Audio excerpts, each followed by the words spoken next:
சாதாரண ஸ்ட்ரீட்ல வந்து ஃபுட்பால் விளையாட்டு இருந்த பையன் எப்படி இன்னைக்கு வேர்ல்ட்ல டாப் ஃபுட்பால் பிளேயர் ஆனாருன்னு உங்களை பத்தி தான் நான் பேச போறேன். யாருன்னு பாத்தீங்க அப்படின்னா கிறிஸ்டியானோ ரொனால்டோ. இது top 100 interesting people series episode 9 Cristiano Ronaldo. இந்த கிறிஸ்டியானோ ரொனால்டோ எப்படிப்பட்ட பிளேயர்னு நான் சொல்லவே தேவையில்லை. இந்த உலகத்துல இருக்க எல்லா மக்களுக்குமே தெரியும் இவரு எப்படிப்பட்ட பிளேயர்னு. கிறிஸ்டியானோ ரொனால்டோட இன்ஸ்டாகிராம் ஃபாலோவர்ஸ் மட்டுமே 644 M. ஒரு எம்னாலே 10 லட்சம் ஃபாலோவர்ஸ். அப்ப 644 into 10 லட்சம் கூட்டி பாருங்க, இது எவ்வளவு பெரிய கவுண்ட் வருது. இத நான் எப்படி சொல்றதுன்னு கூட தெரியல. அவ்வளவு ஃபாலோவர்ஸ் இன்ஸ்டாகிராம்ல மட்டுமே. நம்மளோட சோஷியல் மீடியா எல்லாத்தையும் சேர்த்து பார்த்தோம் அப்படின்னு பாத்தீங்கன்னு வச்சுக்கோங்க, அவருக்கு வந்து கிட்டத்தட்ட வந்து ஆல்மோஸ்ட் ஒரு 1 பில்லியன் ஃபாலோவர்ஸ்க்கு மேல போயிட்டாரு. யார் இந்த ரொனால்டோ? எங்க இருந்தாரு, எப்படி வளர்ந்தாரு? ரொனால்டோ கூட பிறந்தவங்க 3 பேர், 2 அக்கா ஒரு அண்ணன். 4ஆவதா பிறந்தது தான் ரொனால்டோ. 1985ல தான் ரொனால்டோ பிறக்கிறாரு. 1985ல ரொனால்டோ வந்து அவங்க அம்மா வயித்துக்குள்ள இருக்கும் போது அவங்க அம்மா வந்து ஹாஸ்பிட்டல் செக்அப்க்கு போறாங்க. அப்போ ஹாஸ்பிட்டல் இருக்கவங்க என்ன நினைச்சிட்டு இருக்காங்க அப்படின்னா, இவங்க கஷ்டப்பட்டு மூச்சு வாங்கி இவங்க நடக்க முடியாம நடந்து போறாங்க. இவங்க எல்லாம் நினைச்சுக்கிறாங்க எல்லாரும் இவங்க செக்அப்காக வந்திருக்காங்க அப்படின்னு சொல்லி நினைச்சுக்கிறாங்க. பட் ரொனால்டோட அம்மா என்ன சொல்றாங்க அப்படின்னா, எனக்கு வந்து இந்த பாப்பா வேணாம், நான் வந்து அபார்ட் பண்ண வந்திருக்கேன், நான் செக்அப்க்கு வரல அப்படின்னு சொல்லிருக்காங்க. அப்போ அவங்க டாக்டர்ஸ், அப்புறம் அவங்க வந்து சர்ச்சுக்கு போவாங்க. அந்த சர்ச்சில் இருக்க ஃபாதர், அப்போ ரொனால்டோட அப்பா எல்லாரும் சேர்ந்து அவங்க அம்மா வந்து கன்வின்ஸ் பண்ணிருக்காங்க, இல்ல நம்ம வளர்த்துக்கலாம், பரவாயில்ல பாத்துக்கலாம், அபார்ட் பண்ண வேணாம் அப்படின்னு சொல்லி வந்து ரொனால்டோட அம்மா வந்து கன்வின்ஸ் பண்ணிருக்காங்க.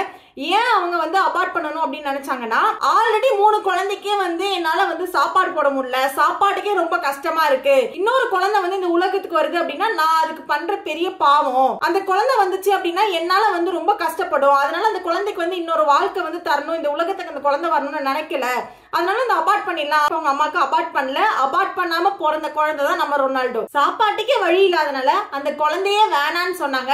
இன்னைக்கு அந்த குழந்தை நம்ம வேர்ல்ட்ல டாப் ஃபுட்பால் பிளேயரா இருக்காரு. ரொனால்டோட அப்பா வந்து நிறைய வேலைக்கெல்லாம் போவாங்க. பட் வேலைக்கு போற எல்லா காசுமே என்ன பண்ணுவாரு, ஈவினிங்ல வந்து ஃபுல்லாவே ட்ரிங்க்ஸ் பண்ணி அந்த காசை எல்லாத்தையுமே அழிச்சுடுவாரு. இதனாலதான் அவங்க அம்மா வந்து இன்னொரு குழந்தையே வேணான்னு நினைச்சிருக்காங்க. ரொனால்டோ பிறந்ததுக்கு அப்புறமா அவங்க அப்பா வந்து குடிப்பழக்கத்தை விடல, குடிப்பழக்கத்தை கொஞ்சம் கூட குறைக்கவே இல்ல, இன்னும் கொஞ்சம் அதிகமா தான் பண்ண ஆரம்பிச்சிருக்காரு. நிறைய பேரு பிறந்ததுக்கு அப்புறம் கஷ்டப்பட்டு இருப்பாங்க. பட் இவங்க அம்மா பாருங்க, பிறக்கிறதுக்கு முன்னாடி இவங்க வந்து கஷ்டப்பட வேணாம், இவன் வந்து பிறந்தா கஷ்டப்படுவான்னு யோசிச்சிருக்காங்க. பிறக்கிறதுக்கு முன்னாடி சாப்பாட்டுக்கு ரொம்ப கஷ்டப்படுற ஒரு சூழ்நிலை இருந்திருக்காங்க. இப்போ இவரோட வயசு வந்து 39. ஒரு 3 இயர்ஸ்க்கு முன்னாடி இவருக்கு 36 வயசு. 2021ல ரொனால்டோ வந்து கொக்கோ கோலா ஆட்ல வருவாரு. ஒரு பிரஸ் கான்ஃபரன்ஸ்ல 2 கொக்கோ கோலா பாட்டில எடுத்து தள்ளி வச்சுட்டு தண்ணி எடுத்து குடிச்சாரு. இந்த ஒரே ஒரு இன்சிடென்ட்காக அந்த கொக்கோ கோலாவோட கம்பெனி 4 பில்லியன் வந்து நஷ்டத்துக்கு போச்சு. 4 பில்லியன் அப்படின்னா 400 கோடி. ஒரு நைட்லயே வந்து 400 கோடி நஷ்டத்துக்கு போயிடுச்சு. கொக்கோ கோலாவே ஒரு பெரிய கம்பெனி, அந்த ஒரு நைட்ல வந்து மார்க்கெட் வேல்யூலாம் செம்ம டிராப் ஆச்சு, வெறும் ஒரு 5 செகண்ட் இன்சிடென்ட்னால. இவரு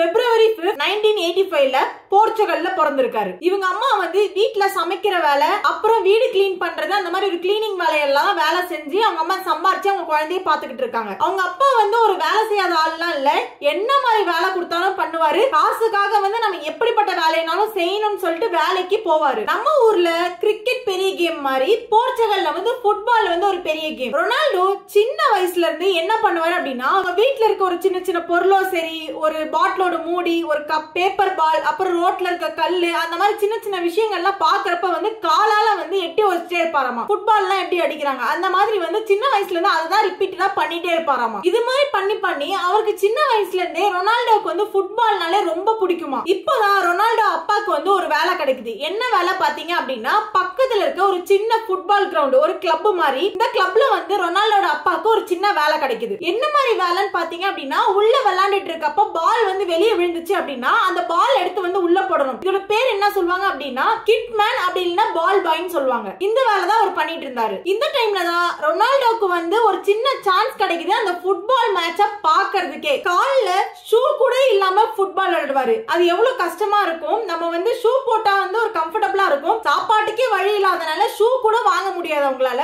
ஷூ இல்லாம தான் ஃபர்ஸ்ட் எல்லாம் விளையாண்டு இருக்காரு. அப்போதான் ஸ்ட்ரீட் பாய்ஸ் எல்லாம் சேர்ந்து இப்ப நம்ம ஊர்ல கிரிக்கெட் விளையாடுற மாதிரி அவங்க ஊர்ல வந்து ஃபுட்பால் விளையாடுவாங்க. அவங்க கூட வந்து நம்ம ரொனால்டோவும் போய் விளையாடுவாங்க. விளையாடுவாரு. சின்ன வயசுல ரொனால்டோக்கு வந்து ஃபுட்பால்னா உயிர் மாதிரி, சாப்பாடு கூட இல்லனாலும் பரவாயில்லன்னு சொல்லி 11 மணி 12 மணி வரைக்குமே நைட் வந்து ஃபுட்பால் மட்டுமே விளையாண்டுட்டு இருப்பாரு. அவருக்கு வீட்டுக்கு போனா சாப்பாடு இருக்காதுன்னு தெரியும். அதனால என்ன பண்ணுவாரு, நைட் ஃபுல்லா அந்த ஃப்ரெண்ட்ஸோட விளையாண்டுட்டு பக்கத்துல வந்து ஒரு மெக்டொனால்ட்ஸ் இருக்கும். அந்த மெக்டொனால்ட்ஸ்ல போய் நைட் பின்னாடி இருக்க கதவை தட்டினா அங்க இருக்க ஒரு அக்கா வந்து பர்கர் கொடுப்பாங்களா, அந்த பர்கரை வாங்கி சாப்பிட்டு தான் வாழ்ந்திருக்காரு. இந்த டைம்ல அவருக்கு வந்து 9 வயசு தான். இந்த 9 வயசா இருக்கும் போதே அவர் அவ்வளவு சூப்பரா பிளே பண்ணுவாராமா.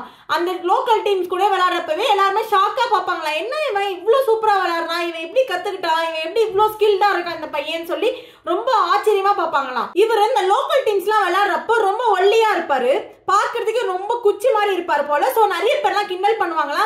இவர் கிண்டல் பண்ணாலும் அதான் பெருசா எடுத்துக்காம நம்ம எப்படியாவது பாடி பில்ட் பண்ணணும்னு சொல்லி அந்த 9 இயர்ஸ் ஓல்டா இருக்கப்பதான் இவர் வந்து ஜிம்முக்கு போய் நல்ல மசில்ஸ் பில்ட் பண்றாரு. அந்த 9 வயசு அப்போ ஜிம்முக்கு போக ஸ்டார்ட் பண்ண ரொனால்டோ தான் இப்ப வரைக்கும் ஜிம்முக்கு போயிட்டு இருக்காரு. இவர் ஸ்கூல் படிக்கிறப்பவே ஸ்கூல்ல வந்து இவர் தான் ஒரு பெரிய பிளேயர், இவர் ஒரு பெரிய ஹீரோ மாதிரி, பாக்குறதுக்குமே பாடி பில்ட் எல்லாம் வச்சுக்கிட்டு நல்லா மசில்ஸ் எல்லாம் பெருசா பில்ட் பண்ணிட்டு பாக்குறதுக்கே செம்ம சூப்பரா இருப்பாரா ஹீரோ மாதிரி. அப்பதான் ஒரு நாள் வந்து ரொனால்டோவோட டீச்சர் என்ன கேக்குறாங்க அப்படின்னா, நீ என்ன ஃபுட்பாலை வச்சு சுத்திட்டு இருக்க, அது என்ன உனக்கு காசோ சாப்பாடோ தரவா போகுது அப்படின்னு சொல்லி கேக்குறாங்க. இது கிளாஸ்ல எல்லாரும் கேட்டதுனால ரொனால்டோக்கு வந்து இது ஒரு மாதிரி அவமானப்படுத்தின மாதிரி ஆயிடுச்சு. அப்போ என்ன பண்றாரு அப்படின்னா, இந்த டீச்சர் வந்து இப்படி கேட்டதை வச்சு இவர் உட்கார்ந்து இந்த சேர் எடுத்து இந்த டீச்சர் மேலே அடிக்கிறாரு. இதெல்லாம் எப்போ பண்றாரு பாத்தீங்க அப்படின்னா 10 வயசு இருக்கப்பவே பண்றாரு. இவர் வந்து பிரின்சிபல் ரூம் கூட்டு போய் கேக்குறாங்க, ஏன் இப்படி எல்லாம் பண்ணன்னு சொல்லி கேக்குறாங்க. அதுக்கு ரொனால்டோ என்ன சொல்றாருன்னா, அவங்க வந்து நான் பிளே பண்ற ஃபுட்பாலையும் என்னையும் வந்து எல்லாரும் முன்னாடி அவமானப்படுத்தினாங்க, அதனாலதான் நான் இப்படி பண்ணேன்னு சொல்றாங்க. உடனே ஸ்கூல்ல இருந்து வந்து ரொனால்டோவை சஸ்பெண்ட் பண்றாங்க. இப்போ இதுலதான் அவங்க அம்மாக்கு வந்து ஒரு பெரிய கன்ஃபியூஷன், இதுக்கப்புறம் பையனை வந்து படிக்க வைக்கிறதா இல்ல ஃபுட்பால் விளையாட வைக்கிறதா அப்படின்ட்டு. ஏன்னா ஆல்ரெடி வந்து அவங்க ரொம்ப கஷ்டப்படுற ஃபேமிலில இருந்திருக்காங்க. அப்பதான் ரொனால்டோ அம்மா வந்து ரொனால்டோ கேக்குறாங்க, நீ விளையாட போறியா இல்ல படிக்க போறியாப்பான்னு கேக்குறப்ப அவர் என்ன சொல்றாரு அப்படின்னா, நான் விளையாட தான் போறேன் அப்படின்னு சொல்றாரு. அவருக்கு முழுக்க முழுக்க வந்து படிப்பை விட வந்து விளையாடுறதுல தான் நிறைய இன்ட்ரெஸ்ட் இருந்திருக்கு. இப்ப இத கூட சேர்ந்து அவங்க அம்மாவும் ஹெல்ப் பண்ணிருக்காங்க. அப்பதான் ஃபர்ஸ்ட் ரொனால்டோ அம்மா வந்து எல்லா காசையும் போட்டு ரொனால்டோக்கு வந்து பூட்ஸ் வாங்கி கொடுத்திருக்காங்க. இதுதான் ஃபர்ஸ்ட் ரொனால்டோக்கு வந்து ஷூ வாங்கி கொடுத்த டைம். இவரு அந்த 9 வயசு 10 வயசு இருக்கப்பவே நல்லா பிளே பண்ணுவாரு அந்த லோக்கல் டீம்ஸ். அப்ப என்ன பண்றாங்க அப்படின்னா, அந்த லோக்கல் டீம்ஸ்ல இருந்து இவரை வந்து ஒரு ட்ரைனிங் போறதுக்காக சஜஸ்ட் பண்றாங்க. இவர் வந்து ஊர் விட்டு ஊர் அந்த மாதிரி ட்ரைனிங் எல்லாம் போகணும். சோ இவர் ட்ரைனிங் போறாரு. அப்ப இவருக்கு வந்து இவ்வளவு கஷ்டப்படுற ஃபேமிலில இருந்தாலும் அவருக்கு வந்து ஹோம் சிக்லாம் ஆயிருக்கு. இவரோட அம்மா அப்பா, இவருக்கு 2 அக்கா, ஒரு அண்ணன், இவங்க எல்லாருமே சேர்ந்து ஒரே ஒரு சின்ன ரூம்ல தான் தூங்குவாங்க. இந்த சின்ன ரூம்ல தூங்குறது எல்லாத்தையுமே மிஸ் பண்ணி ரொம்ப ஃபீல் பண்ணி இருந்திருக்காரு. அந்த ட்ரைனிங் போற இடத்துல வந்து ரொம்ப சோகமாவே இருந்திருக்காங்க. இவர் திரும்ப வீட்டுக்கு அனுப்பி வச்சிருக்காங்க. அப்ப அவங்க அப்பா என்ன சொல்றாங்க அப்படின்னா, உனக்காக நாங்க எல்லாருமே இருக்கோம்டா, நீ எதுக்கும் கவலைப்படாத, நீ போய் நல்லா விளையாடுன்னு சொல்லி திரும்ப அனுப்பி வைக்கிறாங்க. இந்த டைம்ல திரும்ப அவர் வந்து விளையாட போன அப்பதான் அவருக்கு ஒரு பிரச்சனை இருக்குன்னு கண்டுபிடிக்கிறாங்க. என்னன்னு பாத்தீங்க அப்படின்னா, டாக்கிகார்டியான்னு ஒரு இஷ்யூ வந்து கண்டுபிடிக்கிறாங்க. அப்படின்னா என்னன்னா, நார்மலா இருக்க ஹார்ட் ரேட் விட ரொம்ப அதிகமான ஹார்ட் ரேட் இருக்கும். இந்த அதிகமான ஹார்ட் ரேட் வந்து ஒரு விளையாடும் போது இல்ல, ஒரு சும்மா இருக்கப்பவே அவருக்கு அதிகமான ஹார்ட் ரேட் இருந்திருக்கு. இப்போ இந்த டைம்ல டாக்டர்ஸ் என்ன சொல்றாங்க அப்படின்னா, இவர் இதுக்கப்புறம் விளையாண்டாலோ இதுக்கப்புறம் இவர் ஓடினாலோ இவருக்கு வந்து உடம்புக்கு ரொம்ப ரிஸ்க் இருக்கு, இதனால அவருக்கு நிறைய இஷ்யூஸ் இருக்கு அப்படின்னு சொல்றாங்க. ஒரே ஒரு சொல்யூஷன் தானா, நீங்க வந்து ஹார்ட் சர்ஜரி பண்ணணும் அப்படின்னு சொல்றாங்க. அப்போ அவங்க அம்மாவும் அப்பாவும் சேர்ந்து எப்படியோ காசை வந்து அரேஞ்ச் பண்ணி ஹார்ட் சர்ஜரி பண்றாங்க. 12 வயசுலயே வந்து ஹார்ட் சர்ஜரி பண்ணிருக்காங்க. பட் இருந்தாலும் இந்த உலகத்துல இன்னைக்கு அவர் தான் டாப் ஃபுட்பால் பிளேயரா இருக்காரு. இந்த ஹார்ட் சர்ஜரி எல்லாம் முடிஞ்சதுக்கு அப்புறம் திரும்பவும் கேம்ஸ்க்கு போறாரு. அவர் தான் ஸ்டார் பிளேயரா இருக்காரு. இந்த டைம்ல ரொனால்டோட அப்பா வந்து இப்பயும் ட்ரிங்க்ஸ் பழக்கத்தெல்லாம் விடல, மேல மேல வந்து ரொம்ப அடிக்ட் ஆகிட்டே தான் இருக்காரு. 52 வயசுல வந்து அவங்க அப்பா இறந்து போயிட்டாரு. அப்ப ரொனால்டோக்கு வந்து 20 வயசு. ரொனால்டோட அப்பாக்கு ஒரே ஒரு கனவு என்னன்னா, ரொனால்டோ வந்து ஒரு பெரிய பிளேயரா இருக்கணும்ன்ற மட்டும்தான் ஒரே ஒரு கனவு. இன்னைக்கு வரைக்கும் ரொனால்டோ அதான் சொல்லிட்டு இருப்பாரு. எங்க அப்பா இறந்து போனாலும் எங்க அப்பாவோட ஆசை நான் நிறைவேற்றிட்டே தான் இருப்பேன், எங்கேயாவது இருந்து எங்க அப்பா என்ன பாத்துட்டு இருப்பாருன்னு சொல்லுவாரு. இந்த டைம்லயே அவங்க அம்மாக்கு வந்து பிரஸ்ட் கேன்சர் இருக்குன்னு தெரிய வருது. அவங்க அம்மா கேன்சருக்கு ட்ரீட்மெண்ட் பண்ணிட்டு வந்த ஹாஸ்பிட்டல்ல தனியா கேன்சருக்கு யூனிட் கிடையாது. ஒரு 10 வருஷத்துக்கு முன்னாடி கேன்சர் ட்ரீட் பண்றதுக்கும் எந்த இதுவுமே கிடையாது. நம்ம ரொனால்டோ வந்து மில்லியன்ஸ் ஆஃப் டாலரை வந்து டொனேட் பண்ணி அந்த ஹாஸ்பிட்டல்ல ஒரு யூனிட் கட்டி கொடுத்திருக்காரு. அவங்க அம்மா கேன்சர் வந்தப்பலாம் கேன்சர் வந்து ஃபர்ஸ்ட் கேன்சர் வந்து ஒரு புது டிசீஸ் மாதிரி. சோ இந்த மாதிரி வர நோய்க்குலாம் வந்து வரவங்க வந்து இனிமே கஷ்டப்படக்கூடாதுன்னு சொல்லி தான் ஃபர்ஸ்ட் அந்த ஹாஸ்பிட்டல்ல வந்து ஒரு யூனிட் வந்து பில்ட் பண்ணி கொடுத்தாரு. ரொனால்டோக்கு வந்து குடிப்பழக்கமே கிடையாது, சுத்தமா வந்து இந்த ஆல்கஹாலை தொட்டு கூட பார்க்க மாட்டாருன்னு சொல்றாங்க. பெரிய பெரிய ஆளுங்க எல்லாருமே உடம்புல ஒரு சில டாட்டூ போட்டிருப்பாங்க. பட் நம்ம ரொனால்டோ மட்டும் இது வரைக்கும் டாட்டூ போட்டதும் கிடையாது, டாட்டூ போடவும் மாட்டாருன்னு சொல்றாங்க. அதுக்கு பின்னாடி இருக்க ரீசன் என்னன்னா, இயர்லி ஒன்ஸ் வந்து ஒரு பிளட் டொனேட் பண்ணுவாரு. அது மட்டும் இல்லாம போன் மேரோவும் டொனேட் பண்ணுவாராம். ரொனால்டோ ஒரு வார்த்தை சொல்றாரு, எப்போ நீங்க வந்து உங்களை வந்து கிரேட்னு நம்புறீங்களோ அப்பதான் இந்த உலகமும் உங்களை வந்து கிரேட்னு நம்புன்னு பண்ணணும்னு சொல்றாரு. நெக்ஸ்ட் நம்ம ஒரு இன்ட்ரெஸ்டிங் ஸ்டோரியோட பாப்போம். என்னோட இன்ஃபர்மேஷன் உங்களுக்கு யூஸ்ஃபுல்லா இருந்துச்சு அப்படின்னா மறக்காம என் சேனலை சப்ஸ்கிரைப் பண்ணாம இருந்தீங்க அப்படின்னா சப்ஸ்கிரைப் பண்ணிக்கோங்க. கண்டிப்பா என்னோட யூடியூப் ஃபேமிலில ஜாயின் பண்ணிடுங்க.